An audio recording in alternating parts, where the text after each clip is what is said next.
الرحمن الرحيم الحمد لله وكفى والسلام على عباده الذين اصطفى أما بعد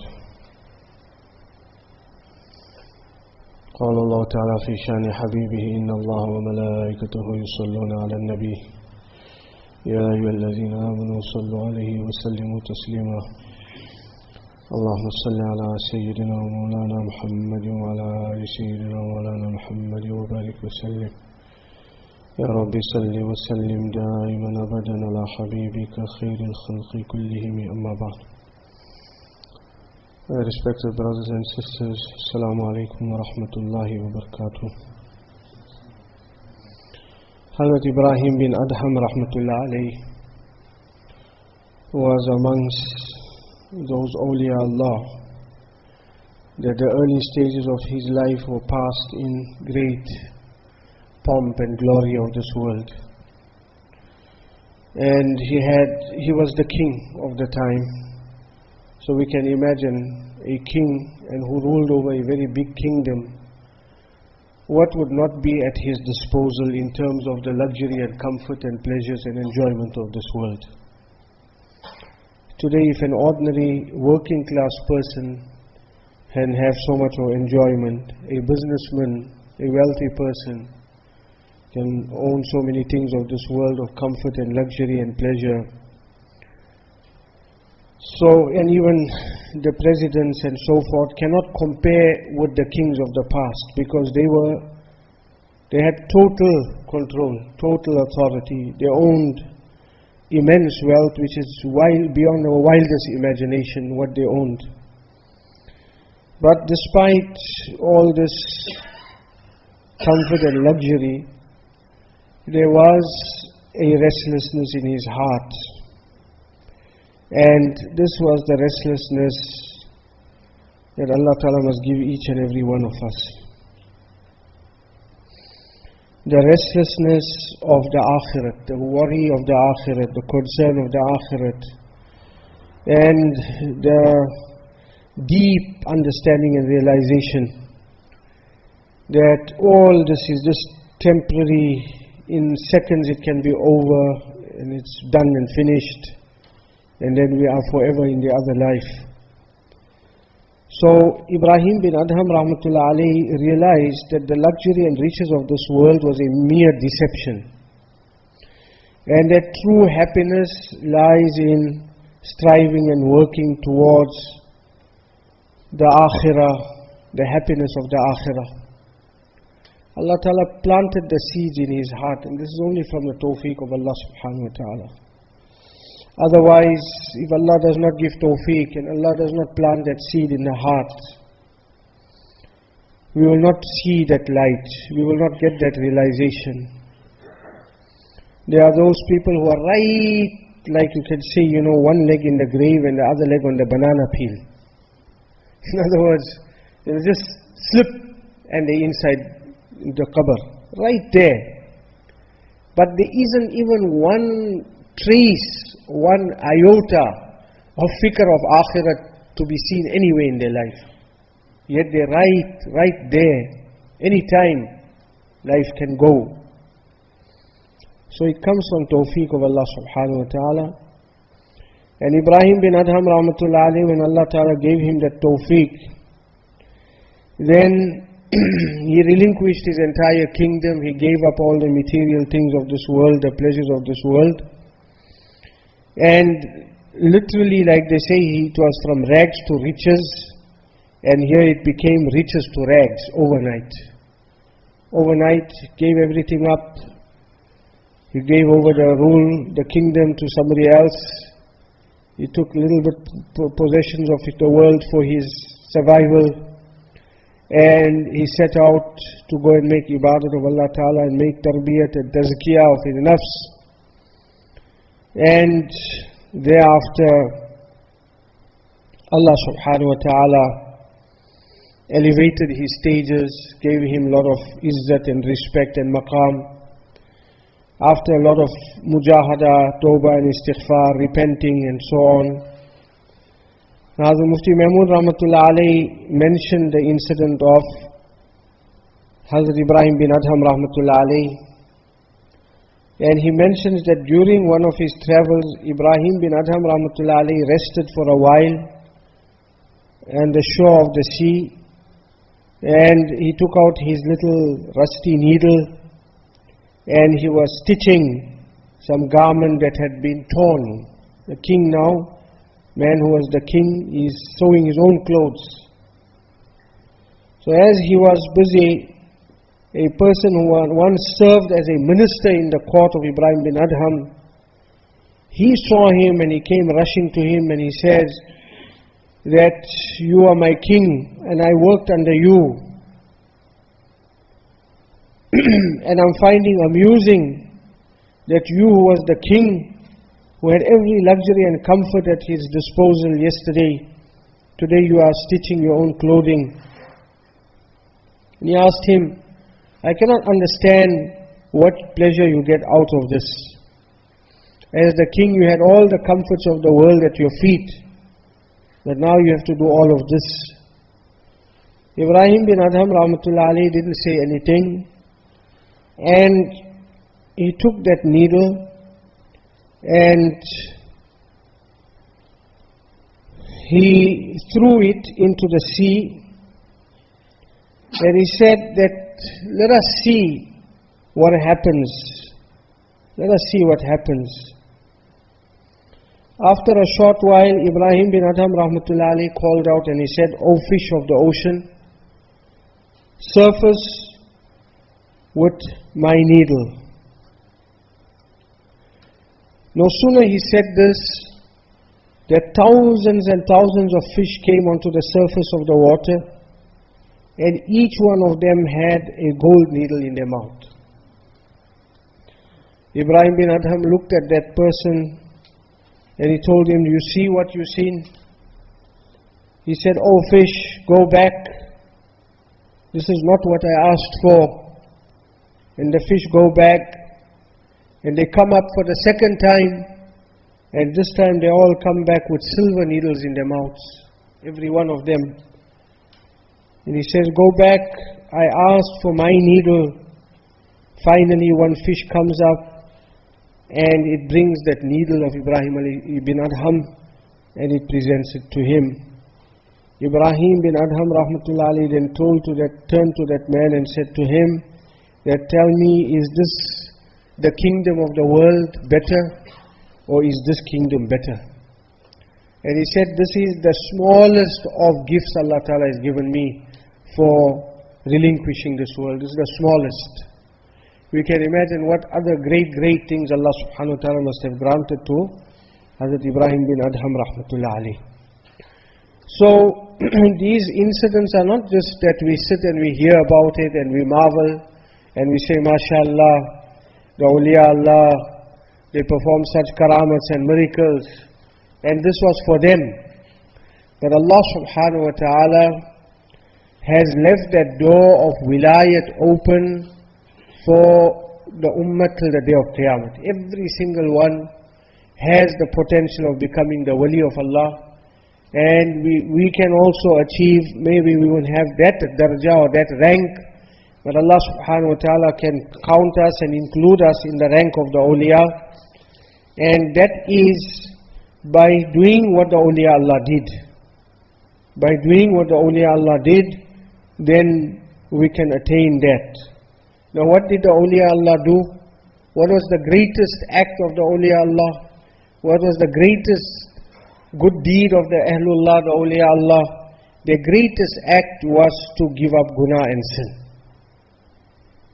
By giving up all forms of disobedience of Allah subhanahu wa ta'ala, they became the walis of Allah. It was not by lot of ibadat, it was not by lot of nafil actions, it was not by lot of fasting, it was not by lot of nafil namazes, it was not by going lot for hajj and umrah. All these are good deeds in their place. But it is only through the giving up of guna and sins that a person can become a true wali of Allah subhanahu wa ta'ala. As we find Allah Ta'ala mentioned in the Holy Quran, in awliya'uhu illa al-muttaqun. In awliya'uhu illa al-muttaqun. It is only those people who are the walis of Allah subhanahu wa ta'ala, who are muttaqeen, who are pious, who are people of taqwa, only they will be the friends of Allah. And piety and taqwa, the definition is to give up guna and sin. When a person gives up guna and sin, then he is a muttaqi. Thereafter, if by mistake a person committed a guna and sin, immediately he realizes, makes tawbah and istighfar, and again he becomes the wali of Allah. It is like wuzu. A person has got wuzu broke. So what do? We say, right, my wuzu is broken, so now finished. No, immediately we go and make wuzu again, and the wuzu is back. Now we can read namaz and make tilawat and do everything with that wuzu. The same thing, that if our taqwa broke for that moment by committing guna and sin, then it doesn't mean that that is the end. We make the wuzu of tawbah and istighfar, and we immediately restore the taqwa, and we are back onto the path of wilayat. So now, the most important question is how to give up that gunas. That is the thing. Especially in the zamana and age that we are living in, from all four sides, there's temptation, invitation to guna and sin. So we need some kind of prescription to help us to give up guna and sin. And one is to have a difficult prescription. Somebody says, you must do like this and do like that, and this is how much of effort and sacrifice you have to make. And one is, if somebody gives us an easy prescription. Now what would we prefer? Somebody says, there's a very difficult way of doing something, and there's an easy way. Which one would we take? Which one would we prefer? All normal people will take the easy way. If a person still wants to take the difficult way, will say, it's not normal. And it has to be abnormal. It is said about Nabi Kareem sallallahu alayhi wa sallam, مَا خُيِّرَ بَيْنَ شَيْئَيْنِ إِلَّا اخْتَارَ أَهْوَنَهُمَا أَوْ كَمَا قَالَ. When Nabi Kareem sallallahu اخْتَارَ أَيْسَرَهُمَا, Nabi sallallahu alayhi wa sallam, if he was given a choice between any two things, it was the sunnat of Nabi sallallahu alayhi wa sallam that he chose the easier way, that which was easier. Because why must you put yourself to hardship and difficulty? What is achieved in that? What benefit is there to anyone? Allah subhanahu wa ta'ala wants ease for us. Why must we make life difficult? يُرِيدُ اللَّهُ بِكُمُ الْيُسْرَ وَلَا يُرِيدُ بِكُمُ الْعُسْرَ. Allah ta'ala says in the Holy Quran also, يُرِيدُ اللَّهُ بِكُمُ الْيُسْرَ. Allah wants for you ease. وَلَا يُرِيدُ بِكُمُ الْعُسْرَ. Allah does not want hardship and difficulty for you. So therefore, if the question is how to give up sins, if we find an easy prescription, then we should grab it and we should take it with two hands. So alhamdulillah, here I have in front of me, this is what is called giving up sins, an easy prescription. And one is, any person, any ordinary person tells you, what, I got the answer, I got the prescription. We'll say, okay, maybe this person knows. But if there is a specialist, a person who's a master and expert in the field, if that person gives you the prescription, then you know 100% that this is the right prescription and it is the easy prescription. So this was given to us by none other than Hazrat Maulana Yunus Patel Rahmatullah Alayhi. Hazrat Rahmatullah Alayhi's article, which we will be doing in this majlis of today, giving up sins and easy prescription. Now, let us go through some of the points that Hazrat Rahmatullah Alayhi has mentioned in this here. Allah Ta'ala make it that we get this deep in our heart. Haqiqat and reality comes into our hearts. How much life is left now? How long we're going to carry on? When is the turning point going to come? Allah bring that turning point quickly now. And once and for all, Allah give us tawfiq to make that niyat and decision to become muttaqeen, to become pious, to become ahlullah, to become those who give up guna and sin. So Hazrat says there are many Muslim brothers and sisters throughout the world who, due to various negative influences and bad elements, find themselves derailed from deen. Many others sit on the fence. Most of us, Allah forgive us, we are what they call fence sitters. Wanting to enjoy or benefit from both sides of the fence. Engaging in sin as well as practicing some parts of deen. We want a little bit of both. Lots of people feel, why must I get left out? A little bit of fun, a little bit of guna and sin. Just a little bit. And at the same time I can still do my ibadat and everything. Everyone else is committing guna and sin. Everyone else is doing haram. So what is there if I also do a little bit of it? So we sit on the fence. And sometimes you say, you look on the other side of the fence and the grass is greener on the other side of the fence. So that grass of guna looks green. It looks green, it looks lush, but the reality of the fact is it is very, very bitter. So Hazrat says that however deep in their hearts is the desire to get back on track and once again become good practical Muslims, to jump off the fence and enjoy the green pasture of Islam, not the green pasture of guna and sin. Hazrat says that these people who want to change their life, then they write, sometimes they email, sometimes they phone, sometimes they send a fax, sometimes they send an SMS. Today, mashallah, there's hundreds of modes of communication available. At the touch of a button, just quick, a person can, with the phone, with the smartphones these days as they are called, whether they are smart or really smart or not smart, it depends also on the owner, whether the owner is smart or he is not smart. The phone is just a dumb phone. We call it a smartphone. It depends on the owner of that phone. If the owner is smart, then we'll say it is a smartphone. And if the owner is dumb, then we'll say that it is a dumb phone, because now that very phone, it can become the means of casting a person right deep down in the fire of Jahannam. And today, unfortunately, there's so much of that happening. Allah Ta'ala protect us all. Allah save us all. The fact of the matter is that a person, when will we say that a person is not a victim of that guna of that phone, is not a victim of the fitna of that phone, is that when a person can take his phone out with confidence and throw it down on the table somewhere and say to the people, anyone and everyone can inspect my phone and see at any time of day and night if there's anything that is problematic here. You won't be afraid of leaving the phone at home where your own children can pick up the phone and see. You won't be afraid of leaving the phone where your wife can pick up the phone and see. The moment a man is afraid for his wife to see his phone, then you must know that there's something seriously happening there.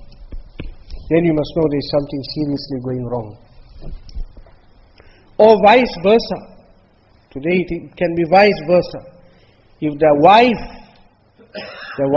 is afraid of the husband seeing the phone, that also is a very dangerous sign. It's a dangerous sign.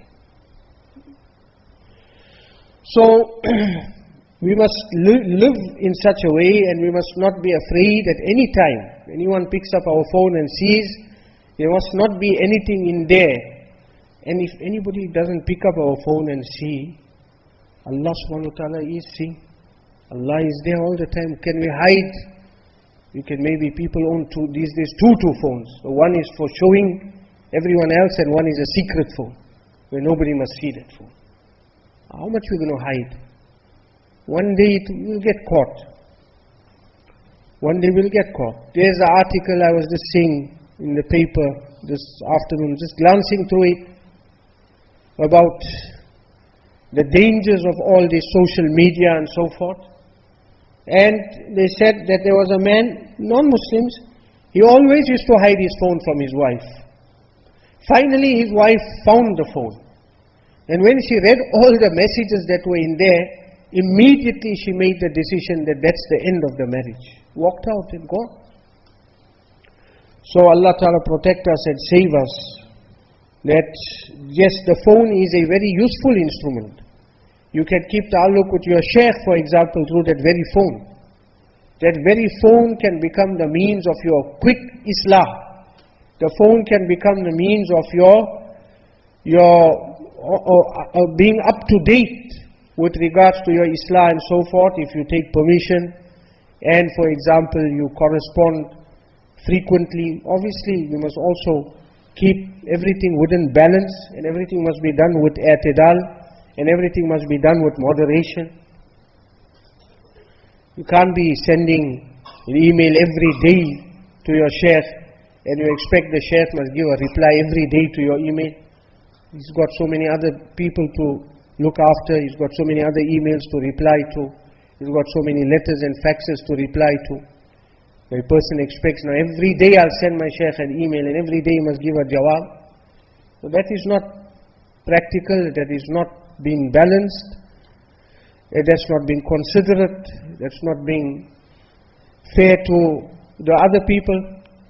So even the amount of correspondence, you should take advice, or you should take guidance, or you should take permission from the sheikh, how much of correspondence to do, and then accordingly the mashwara will be given. So, as I was saying,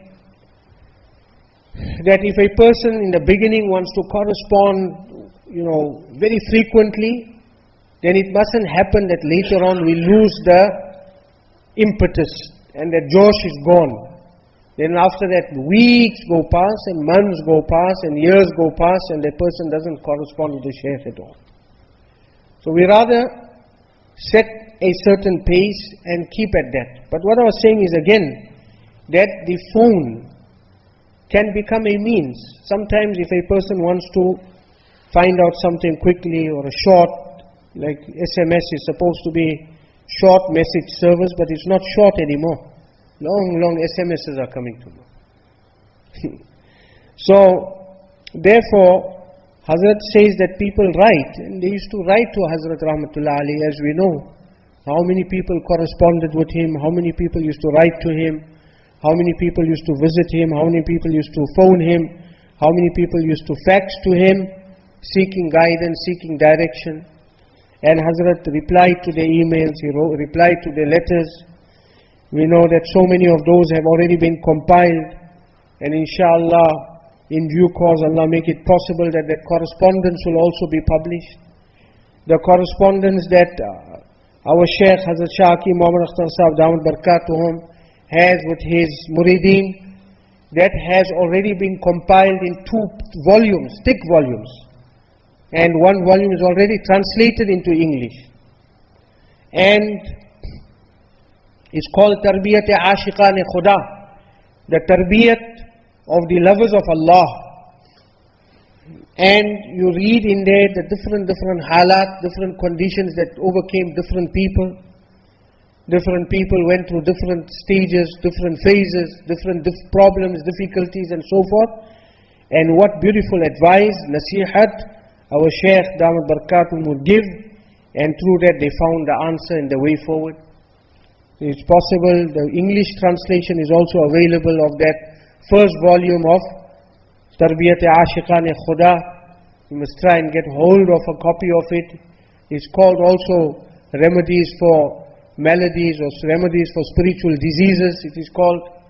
One is Hazrat's Kitab Ruh Ki Bimari aur Uska Ilaj, the effective remedies for spiritual maladies, which this faqir, through the tawfiq of Allah Ta'ala, translated that book many years ago. That is the work on spiritual ailments and maladies. But this other one, this solutions to spiritual problems, this is the correspondence that people did with our Shaykh Damat Barakatuhum, and you should try and get a copy of that, read, and try to get a good understanding of the kind of problems people have had, and how a Shaykh gives advice to his murids, what advices he gives. Obviously, the advice will differ from person to person. 2 people may have exactly the same situation, but the Shaykh can give one different advice and he can give another one different advice, because their conditions are different. And people are treated according to their condition. It is said that once in the time of Alamgir Rahmatullah Ali, Alamgir Rahmatullah Ali was a very, very pious king of his time. Alamgir Rahmatullah Ali, it is said that 3 criminals were brought in front of him. 3 criminals. Each one committed a crime and they were brought before him. It wasn't a very big crime, but they were brought before the king, and when each one was brought in front of him, he treated each one of them differently. So somebody said, this is not fair. The king is treating different criminals differently. He's not treating them with the same kind, or he's not giving the same punishment to each of them. So one person said, don't be hasty to criticize the king. Because Alamgir Rahmatullah Ali, he was not only just the king of the time, but he was a great wali of Allah subhanahu wa ta'ala at the same time. Such was his wilayat, such a great wali of Allah he was, that one day there was a khadim of his, and the khadim used to bring water for wuzu, for Hazrat to do wuzu. And Hazrat used to shout for him every time when it was time. He used to say, his name was Muhammad something. He used to say, oh Muhammad, come, I want to do wuzu. One day, the king didn't call the khadim, and he himself got up and he took the lota and the earthen pot and he started making wuzu himself. The khadim came running. He said, Hazrat, every day you shout for me to come and help you to do the wuzu. Today you are doing the wuzu yourself. He says that normally I call you out by the name Muhammad, but it is always my habit that I never call the name Muhammad without being in the state of wuzu. Today I was not in the state of wuzu. Therefore, I did not feel it appropriate to call your name, so I took the water myself. So this is the type of taqwa and piety of the kings of that zamana and age. Alamgir Rahmatullah Ali used to earn his living by writing copies of the Quran with his own hand, and that was his source of earning. That was his source of revenue. He didn't take anything from the treasury. He earned in this manner, and when he passed away, he left very little behind, yet he was the king of the country. So Alamgir Rahmatullah Ali was a great king, very just king. Unfortunately, the history of Alamgir Rahmatullah Ali has been very badly distorted, especially by Hindu extremists, because they could never tolerate him. He's the person who brought his proper Islamic teachings back into practice after it was distorted by his grandfather Akbar. Akbar came up with his own religion. It was called Deen-e-Ilahi, and he created some kind of a kachumbar, like we would say, that he brought into that the Hindu teachings and Islamic teachings and some other alien teachings, and he made one big mixed thing which he called Deen-e-Ilahi, and this was a complete distortion of the teachings of Islam.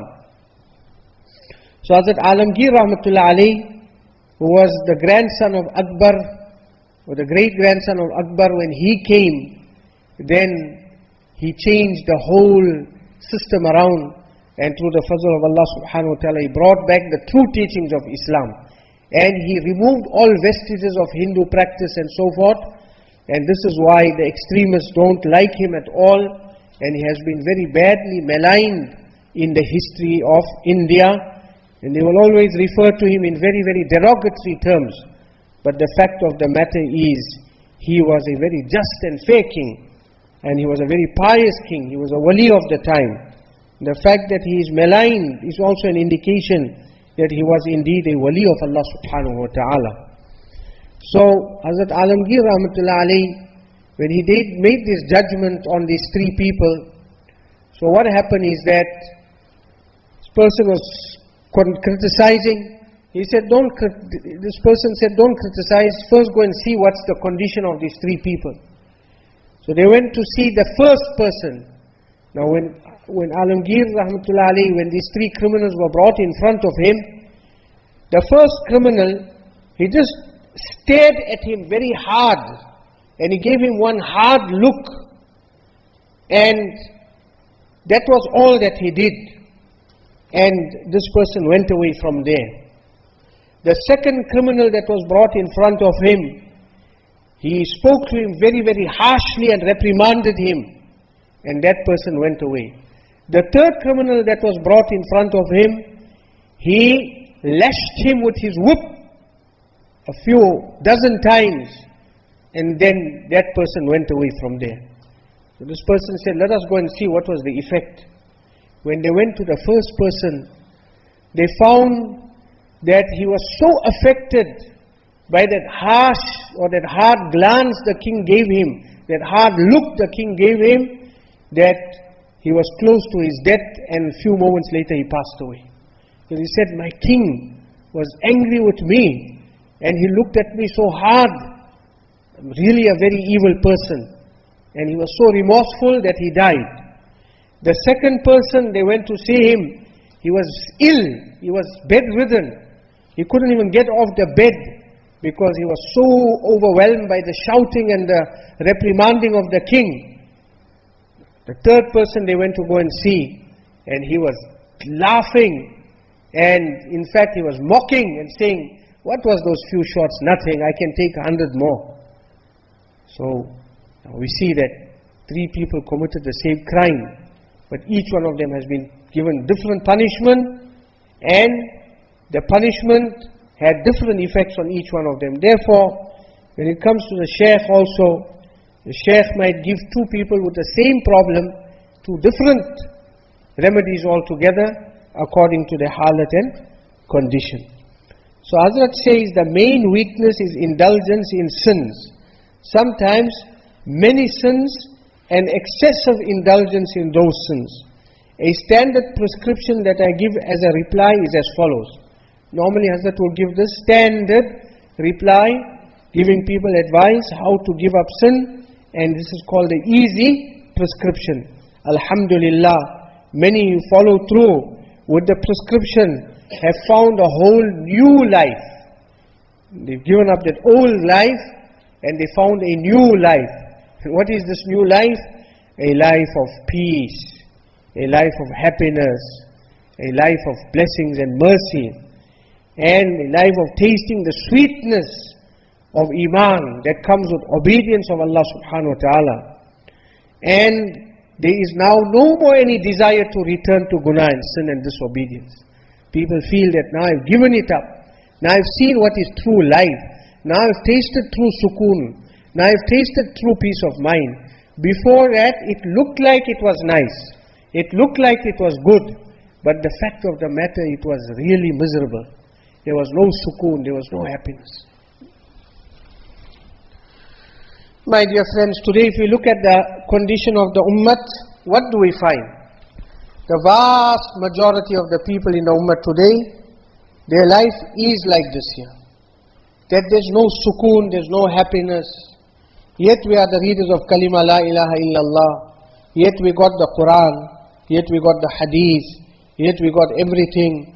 But why is it that we are deprived of that sukoon? What is it? It's the same thing.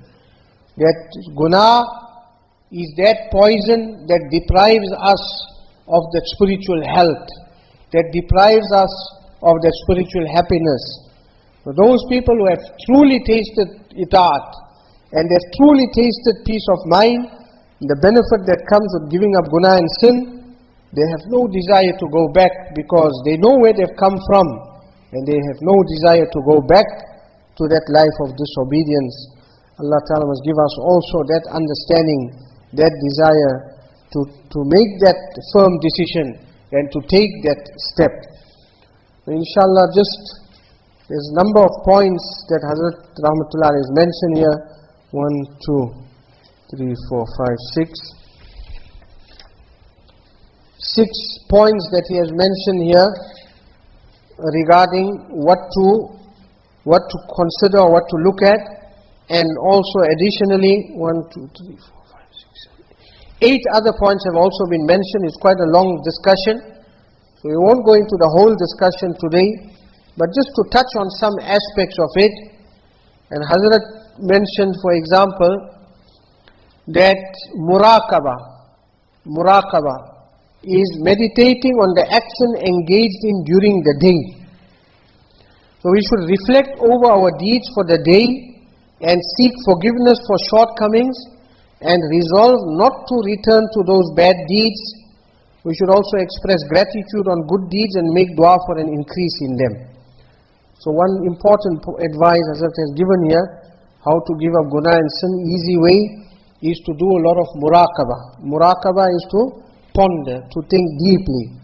And that is once a day at least a person must make this muraqabah and ponder on the actions of the day. And if we find that we did commit some guna and sin, then at that time make a lot of istighfar, make tawbah, seek Allah Ta'ala's forgiveness, and make a firm intention not to commit that same guna the next day. And at the same time, whatever good deeds were done, make shukr to Allah Ta'ala for that, and make dua that Allah Ta'ala give us tawfiq to do more of those good deeds. Now this is an act of the heart. This is a small action. It doesn't take a lot of time. All it takes is maybe just 3-4 minutes.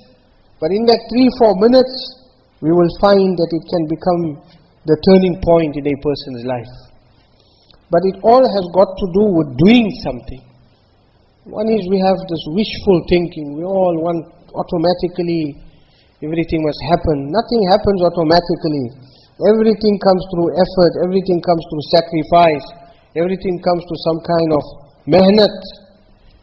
You can't even enjoy the enjoyable things without some effort and mehnat. If a person says that I must sit here, but I want to enjoy some delicious milkshake, or I want to have lovely ice cream, maybe after Isha we can go have some milkshake and ice cream.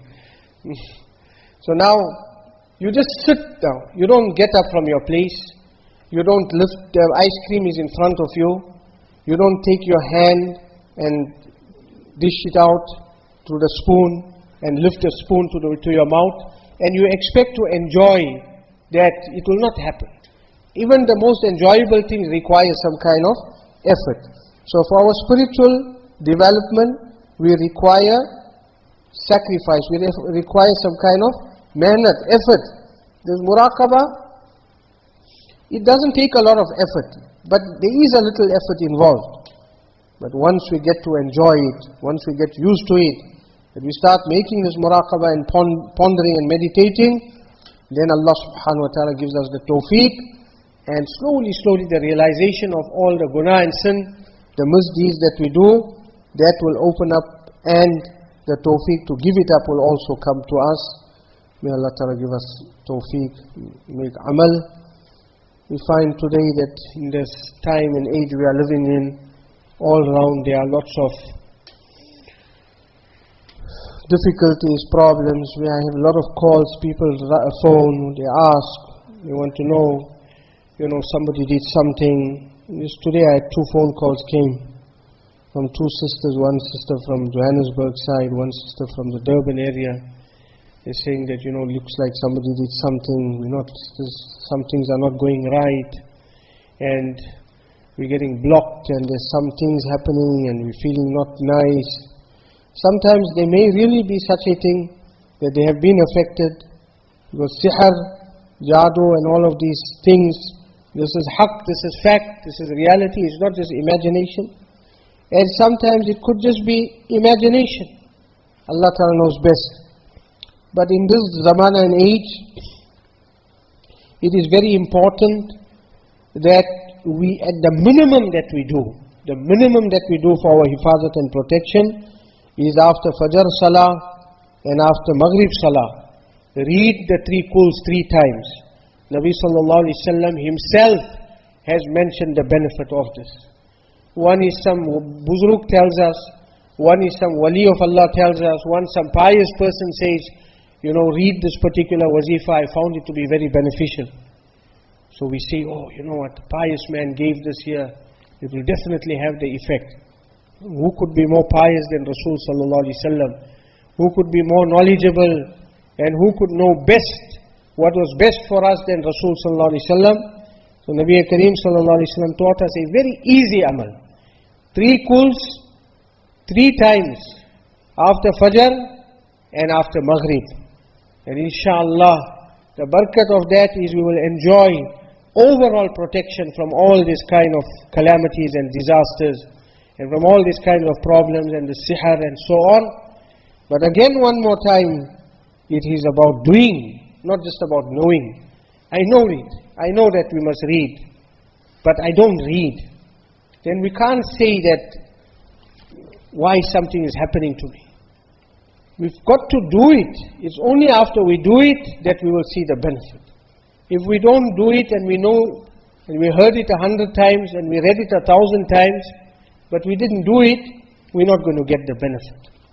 Therefore, in this zamana and age, in order to protect ourselves from all sides, sometimes it could be a sickness, but this zikr, this wazifa, this kalam of Allah Ta'ala has got such an effect that even for the physical ailments, let alone these alien things and foreign things, but even the physical ailments, Allah Ta'ala has kept that ta'asir and effect in His kalam, that it can become the means of cure and shifa for a person from all of those things. So therefore, we should not give up these. You try and hold on to these things. And really, when a person is on a life of taqwa, and a person is on piety, and we give up guna and sin, then little bit of wazifa is more than enough for protection. And if a person is committing guna and sin, you can read thousands and hundreds of thousands, but the effect is limited. We won't say there's no effect. There will be effect, but the effect is limited. Why is the effect limited? The effect is limited because we are preventing that amal from having its full effect by committing guna and sin. Example, our Dada Pir Hazrat Shah Abrahul Haq Sahib Rahmatullah Ali gave to our Shaykh once when they were traveling from Jeddah to Makkah in the car, and it was getting quite hot. So Dada Pir Rahmatullah Ali asked the driver, who was also his Khalifa, engineer Anwar Sahib, he asked him, "Bhai, AC nahi chalaya? You didn't put the aircon on. Why the AC is not on, the aircon is not on?" He said, "No, Hazrat, the AC is on full blast. And why isn't it cooling the car?" So he said, "Maybe somebody's window is open." And they looked and they saw for sure in the back somebody's window was open. So all the cold air was escaping, and the effect of the air conditioner was not felt, or it was very limited. Why? Because the cold air was escaping. Now he said, "Put the window up." The moment the window was put up, a short while, the car became cool, car became nice, comfortable. So Hazrat Shah Abrahul Haq Sahib Rahmatullah Ali, and this is the way of Ahlullah. They take a lesson out of everything. Every small event, they take some important lesson out of it. Hazrat Shah Abrahul Haq Sahib Rahmatullah Ali took the lesson out of it, and he told our Shaykh, Hazrat Shah Hakim Akhtar Sahib and the other Khulafa there, he said, "See, take a lesson from this. That because the window was open, the air conditioner was not doing its work properly, effectively. Similarly, if the window of guna is open and sin, then the air conditioner of zikrullah is not going to cool our hearts. If the window of guna is open, the wazifas is not going to do its work properly, because the effect of it is escaping from the open window. So close the window of guna. Then even if your air conditioner is not on full speed, and you just got it running, say on low, or you got it running even on medium, you don't have to have it on high, you'll still get the effect of it. Why? Because we have closed all the escape routes for the cold air to escape. So like this, if we close the window of guna, then inshallah that little bit of wazifa that we do will have the desired effect. We may have heard this many times, but it is important to keep reminding ourselves. Lots of times people doubt whether the effectiveness is there in these wazifas. Because you're reading and nothing is happening. Just for example, one person that phoned, I said, read Manzil. Because they said they've got a very serious problem. I said, okay, according to the seriousness of the problem, read Manzil. Because Manzil is a compilation of 33 ayats of the Quran, especially relating to hifazat and protection. So I said to the person, read Manzil.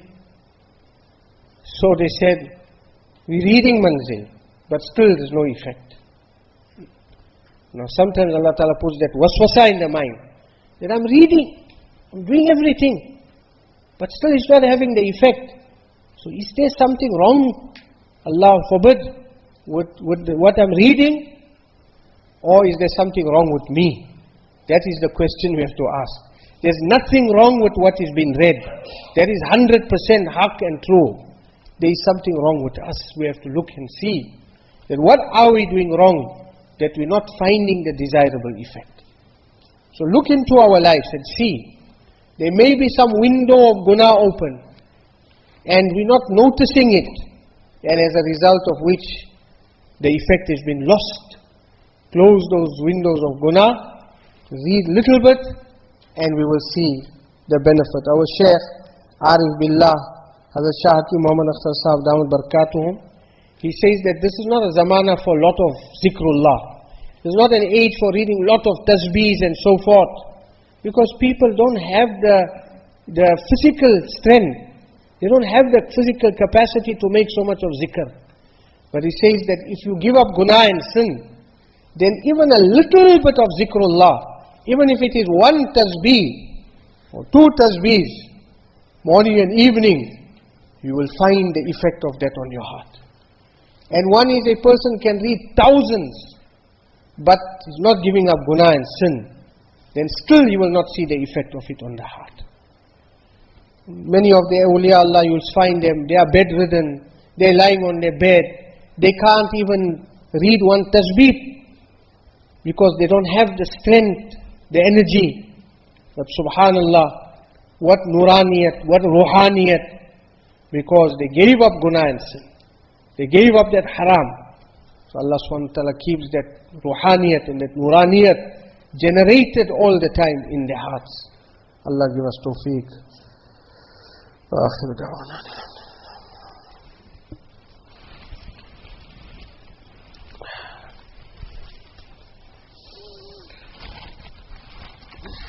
يكون تسبيح وذكر الله.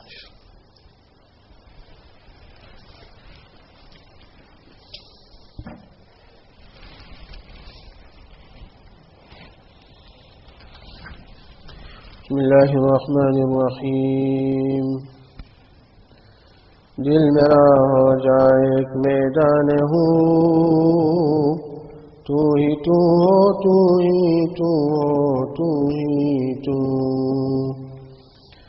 और मेरे तन में बजाए आबो गिल, दर्द दिल हो, दर्द दिल हो, दर्द दिल। गैर से बिल्कुल ही उठ जाए नजर, तो ही तो आए नजर देखूं जिधर। The poet says, O Allah, dil mera ho jaye ek maidan hu. O Allah, let my heart become like in one open, clear plain that I am sitting. And there it must be nobody but me and you, O Allah, tu hi tu, tu hi tu, tu hi tu. Aur mere tan mein bajaye aab o gil. And beside this body of mine that is made of clay and sand and water, clay, instead of this body of clay and sand and water, let there be dard-e dil, let there be your true muhabbat and ishq in my heart.